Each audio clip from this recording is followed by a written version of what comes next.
বন্ধু নির্বাচন জীবনের একটি অত্যন্ত গুরুত্বপূর্ণ বিষয়। ভালো বন্ধু মানুষকে সফলতার পথে নিয়ে যায়, আর খারাপ বন্ধু ধ্বংসের দিকে ঠেলে দিতে পারে। নিচে বন্ধু নির্বাচনের জন্য কিছু সুন্দর উপদেশ। বন্ধু নির্বাচনের উপদেশসমূহ। সৎ ও নীতিবান বন্ধুকে বেছে নাও, যে মানুষ সত্য কথা বলে, মিথ্যে ঘৃণা করে এবং ভালো কাজে উৎসাহ দেয়, সেই প্রকৃত বন্ধু। আল্লাহভীরু বন্ধুকে গ্রহণ করো, যে মানুষ নামাজ পড়ে, গুনাহ থেকে বাঁচে এবং আল্লাহর ভয় রাখে, তার সঙ্গ তোমাকে নেক পথে রাখবে। যে তোমার অনুপস্থিতিতেও তোমার সম্মান রক্ষা করে, এমন বন্ধুই সত্যিকারের বন্ধু।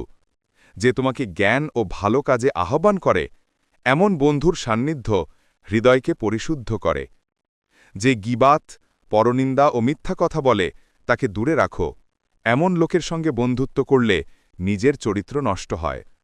যে সবসময় নিজের স্বার্থ দেখে, সে প্রকৃত বন্ধু নয়। প্রকৃত বন্ধু হল যে তোমার দুঃখে পাশে থাকে, যে তোমার ভুল ধরিয়ে দেয় ভালোবাসা দিয়ে, তাকে হারিয়ে ফেলো না, সেই তোমার সত্যিকারের শুভাকাঙ্ক্ষী। যে জ্ঞান ও আদর্শে তোমার চেয়ে উন্নত, তার সঙ্গে থেকো, এতে তোমারও উন্নতি হবে। যে মানুষ তোমাকে হাসায় কিন্তু আল্লাহকে ভুলিয়ে দেয় না, সেই বন্ধুই সেরা বন্ধু। মনের মানুষকে নয়, নীতির মানুষকে বন্ধু বানাও, কারণ রূপ ম্লান হয় কিন্তু নীতি চিরস্থায়ী।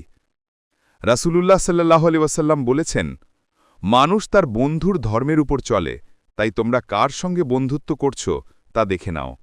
আবু দাউদ।